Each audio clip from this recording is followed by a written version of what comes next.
Hi there, it's John McGuigan, Glasgow Dog Trainer and Behaviour Consultant, www.glasgowdogtrainer.co.uk. Another video blog for you guys. I'm going to talk a little bit about what is aversive today. I'm going to slow down a little bit as well because I think some people who aren't from Scotland are having a little bit of difficulty understanding what I'm saying, so I'll try and speak a little bit more slowly and clearly. One of the last video blogs I talked about prong collars. One of the comments was on saying that you can use a flat collar can be aversive. Now this is entirely true. A flat collar can be aversive if it's used for that purpose.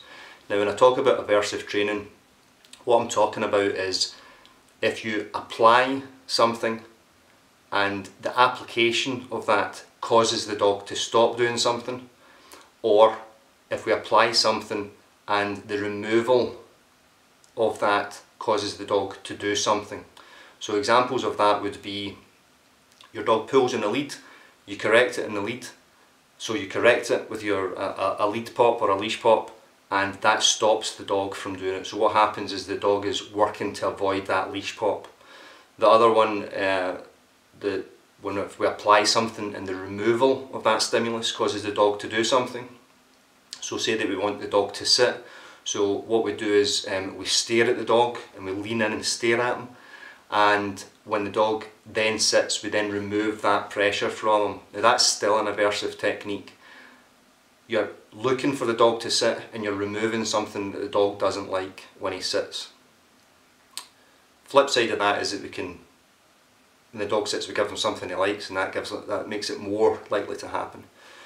So prong collar again, okay, this is designed to be aversive. It's got no other application from that. I've asked trainers that use it, that use prong collars, can they give me an example of how to use this without being aversive? How can you use this without it being the application of it to stop a dog doing something, or when we keep correcting a dog and the dog now does something that we like, we stop correcting the dog?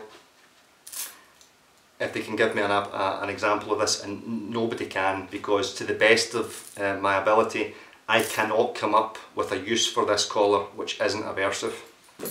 Now if we're going to use this as a correction collar, this is the one to use because it's so effective at it. This is a flat collar, okay, and you can see the difference between the two of them. Okay, this is to go around your dog's neck and attach your lead to it. That's what it's designed for. It doesn't make a very good correction collar, but I can still correct a dog on this if I want, it's just not very good at it. That's not what this is designed for. This is designed entirely as an aversive.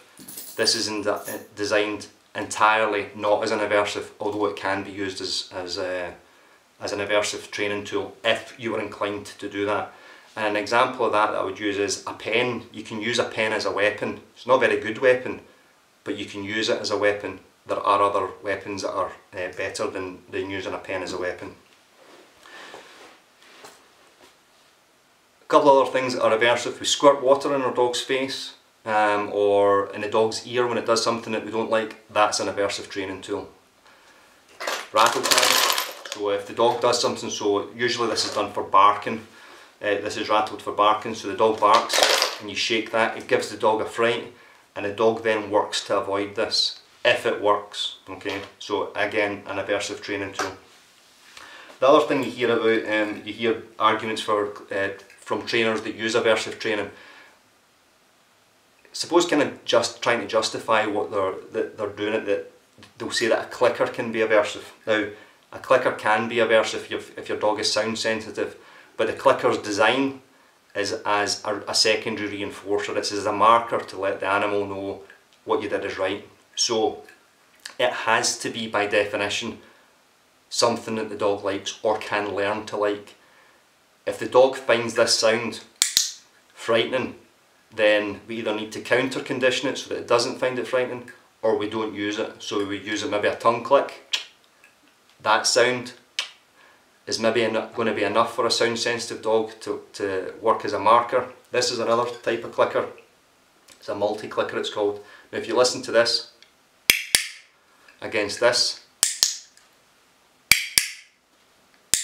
now hopefully the camera's picked that up. This is a much louder clicker than this one. This is a really soft clicker. The box clicker, which is the wee kind of rectangular shaped or cuboidal shaped one, it's kind of in between the two of them. If your dog's sound sensitive, you wouldn't use this. If your dog's sound sensitive, you might not even use this. So you wouldn't use that at all. So a clicker is not designed to be an aversive training technique, it's designed to be a secondary reinforcer.